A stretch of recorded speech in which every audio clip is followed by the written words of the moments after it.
Hoy me gustaría hablaros de por qué dejé la música o por qué durante unos años estuve sin pisar ningún escenario y por qué ahora estoy volviendo poco a poco. Esa parte de hacer conciertos es una parte desagradable en el sentido de que no me atraía.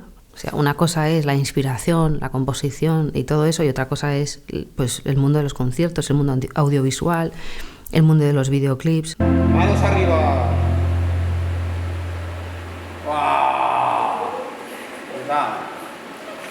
Eso se puede meter donde quiera, no hace falta que vaya ni con la música ni nada. No, esto va solo. ¿Vas a una toma o algo? No sé, me subía al escenario las primeras veces y no fue una experiencia nada agradable, porque yo decía, yo quiero hacer música, pero claro, si no hago música para nadie, ¿quién va a conocer mi música, no? O sea, no tiene sentido que haga mi música yo sola en casa, ¿no?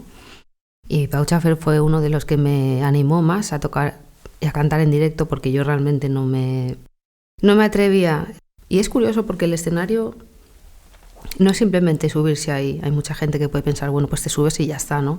Pero es curioso el efecto que da el escenario. Te subes y es como si hubiera una lupa, pero una lupa que te enfoca a ti, una lupa que amplifica todo, que amplifica tus miedos, que amplifica tus defectos, que amplifica todo eso. De repente era consciente como de mi propio aspecto físico, de mi individualidad, de todo eso, y me sentía muy incómoda. Si tú no te sientes bien contigo mismo y subes al escenario, va a ser una experiencia bastante mala, porque de nuevo, como digo, todo se va a amplificar y vas a verte todos los defectos y vas a estar preocupada de cosas que no tienes por qué estar preocupada. Entonces llegué a tener bastante miedo escénico, llegué a tener bastante pánico. Sentía que como que era la peor que estaba allí, como que me iba a olvidar de la letra, como que iban a pensar a lo mejor que mi vestimenta es ridícula, o que iban a pensar que soy ridícula, o todo ese tipo de cosas, ¿no? Y cuando subes al escenario se trata, si realmente quieres ser un buen canalizador, deberías poder olvidarte de ti mismo y deberías poder centrarte en lo que estás haciendo, en la letra, en el sentimiento especialmente. Creo que una de las cosas que me daba más ansiedad es algo que yo creo que además no me pasa solamente a mí, sino que nos pasa a muchos músicos, y es que nos ponemos un poco la tarea de ser el mejor, ¿no? Cuando realmente quién es el mejor, nadie es el mejor. Con los años he aprendido a ver la música como un camino en el que pues, cada uno cuenta su propia historia con su propio lenguaje, pero no veo la música como una competición. Afortunadamente nunca lo vi nunca lo veo así, pero creo que en cierta forma sí lo veía como una competición. Y creo que eso está fatal, porque se nos olvida la misión real de la música, que es, pues, de alguna forma comunicar lo que está más allá y traerlo al mundo físico. Que me llenen de rocío de tu sal, otros labios que me llenen de rocío de tu sal.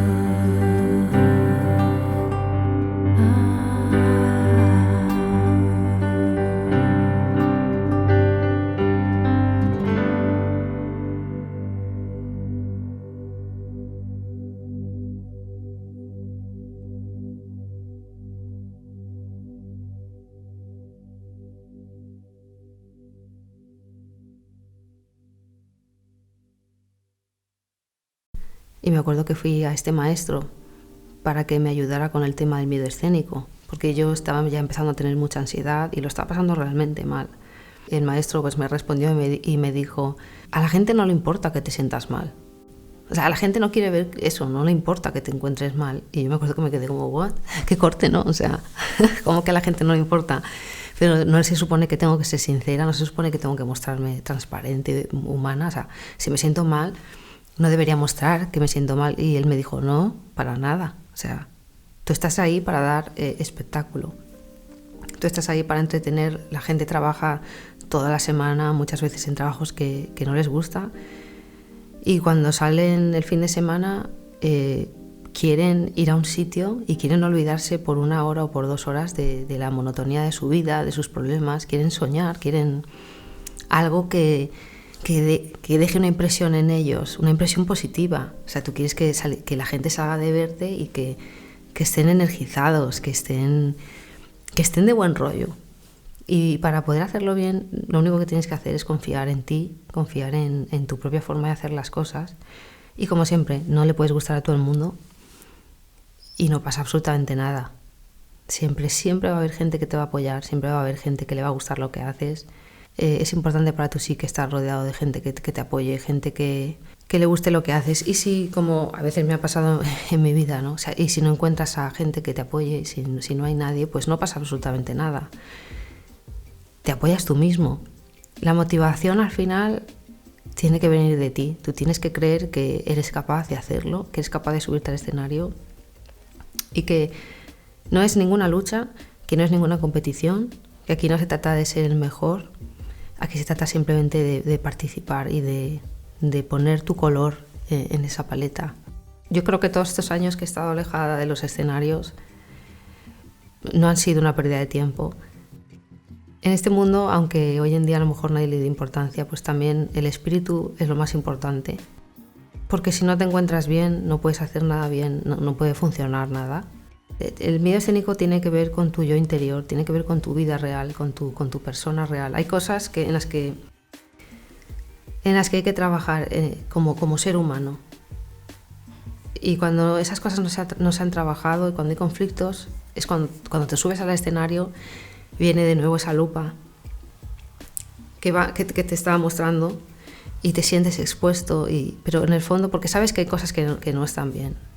Hay mucho perfeccionismo que hay que quitárselo, que lo único que hace es sabotear, que realmente no es perfeccionismo, realmente es autosabotaje, te llegas a dar cuenta. Y hay que aprender también a fluir más con las cosas, no esperar que todo sea perfecto, no esperar que todo se haga exactamente como tú quieres, porque de hecho nunca es así.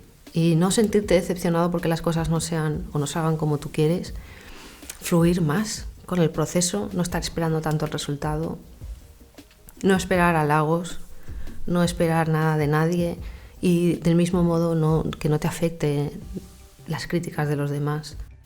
Porque muchas veces las críticas vienen de personas pues, que tampoco están en su mejor momento, digamos. Todo el mundo tiene derecho a dar su opinión.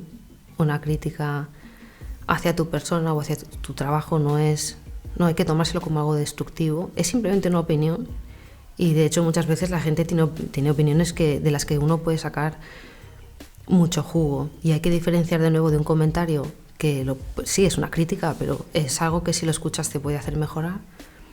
Hay que diferenciarlo de comentarios destructivos o gente destructiva que realmente no te ayudan a mejorar, simplemente destruyen tu personaje, destruyen tu trabajo, pero no hay ni nada, no hay moraleja, no hay nada. Una de las cosas que creo que ha sido vital también en la superación de esta noche oscura del alma también ha sido el hecho de aceptar mi propia mortalidad y darme cuenta de que ya no tengo tanto tiempo para hacer el tonto, para perder el tiempo, para tener miedo, para tener vergüenza. Es realmente un lujo tener eso. Cuando tienes una vida delante de ti que está esperando a ser vivida. Y me alegro de poder despertar, me alegro de poder volver. Al final creo que este proceso me ha hecho conocerme mejor a mí y me ha hecho hacerme mi mejor amiga.